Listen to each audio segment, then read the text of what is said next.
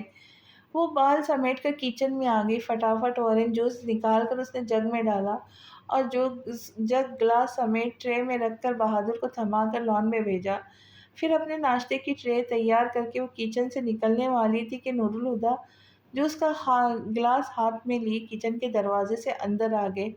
Hello Maleeha, اسے دیکھ کر اپنا ہاتھ آگے بڑھاتے وہ بولے تو ملیحہ نروس ہو گئی کہ ان سے ہاتھ ملا یا نہیں۔ اسی گھبراہٹ میں وہ ان کے ہیلو کا جواب نہیں دے سکی تو غیر ارادی طور پر اپنا ہاتھ نیچے کر کے اس کی طرف جھک کے بولے، آئی ایم رانگ؟ اس بار وہ اعتماد سے مسکرائے، نو ناٹ انڈیڈ۔ پھر ان کے ہاتھ میں پکڑے آدھے خالی گلاس کو دیکھ کر بولی، اور چاہیے؟ نو تھینکس۔ ملیحہ سمجھ نہیں پا رہی تھی کہ ان سے کس انداز میں بات کرے، اس لیے بات کرنے سے بچنے کی خاطر ٹرے اٹھائے ان کے برابر سے گزر کر آگے بڑھ گئی، مگر اگلے ہی قدم پر اسے رک جانا پڑا۔